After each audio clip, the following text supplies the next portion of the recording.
سلام و عرض ادب خدمت دوستان و همراهان کانال ادعیه و علوم غریبه ملکوتی. دوستان عزیز، امیدوارم که حالتون خوب باشه. عزیزان، در این کانال هر روز آموزش هایی رو در مورد باطل کردن سحر و جادو و دعاهایی رو در جهت کار خیر برای شما عزیزان آموزش میدیم که بتونید با انجام دادنش گرهی از مشکلات خودتون یا اطرافیانتون باز کنید. دوستانی هم که اولین بار ویدیوهای ما رو میبینن خیلی ممنون میشم که کانال ما رو سابسکرایب کنن و زنگوله اعلان هم فعال کنن که هر روز از ویدیوهای ما مطلع بشن. خب عزیزان، دعایی که امروز اومدم معرفی کنم خدمتتون و آموزشش رو توضیح بدم براتون، دعای احضار معشوقه از راه دور هست.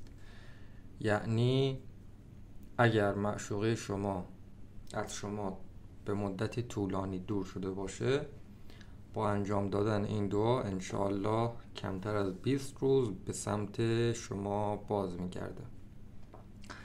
البته اینم بگم خدمتتون، در صورتی به سمت شما برگشت خواهد داشت که با شخص دیگری وارد رابطه نشده باشه.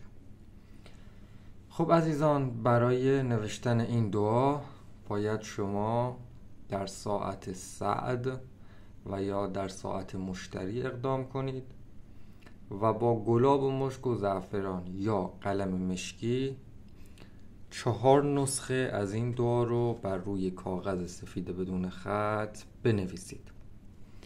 آداب و اصولش هم رعایت کنید. آداب و اصولش به این صورته که باید وضو داشته باشید، بدنتون پاک باشه و به سمت قبله بنشینید.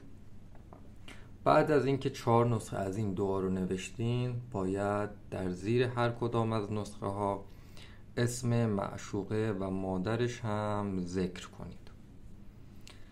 بعد از اینکه این کارها رو انجام دادید، باید یکی از دعاها رو در جایی بلند آویزان کنید که باد بخوره. یکی از دعاها رو باید در صحرا دفن کنید. یکی از دعاها رو باید در آب روان بیاندازید و 4مین دعا رو باید داخل یک کوزه آب ندیده بیاندازید و بر روی حرارت آتش قرار دهید. این دعا یک دعاست که در 4 جهت و 4 عنصر مورد استفاده قرار میگیره. یعنی کسی که عنصرش خاک باشه، باد باشه، آب یا آتش باشه، این دعا براش مناسبه و یکی از مجربترین و کاملترین دعاها برای بازگشت معشوقه هست. بخوراتی هم که باید بسوزانید بخورات مقل ارزق و جاوی هست. اگر هم این موارد رو در دسترس نداشتین، میتونید یک عود خوشبو روشن کنید. دوستان عزیز، عکس واضح این دعا هم داخل کانال تلگرام براتون به اشتراک میذارم که راحت تر بتونید بنویسید.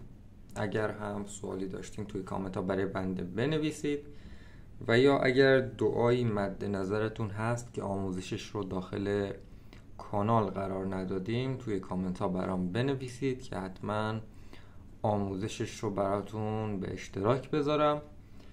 دوستانی هم که شرایط انجام دادن دعاها رو نداشتن میتونن با شماره واتساپ ما در ارتباط باشن. یک نکته هم بگم خدمتتون، تمامی دعاهایی که در این کانال آموزش داده میشه قرآنی و رحمانی هستن و هیچ گونه دعای منفی در این کانال آموزش داده نمیشه. آدرس کانال تلگرام و پیج های اینستاگرام هم در قسمت توضیحات براتون نوشتم. برای ارتباط با ما هم میتونید از طریق شماره واتساپ ما اقدام کنید و یا آیدی تلگرام ما پیام بدید. اگر هم سوالی داشتین و یا نکته‌ای رو نگفتم داخل ویدیو، توی کامنت ها بنویسید، حتما پاسخ شما عزیزان رو میدم. خیلی ممنونم که وقت گذاشتین و تا اینجای ویدیو همراه بنده بودین. لایک و سابسکرایب یادتون نره. خداوند یار و نگهدارتون.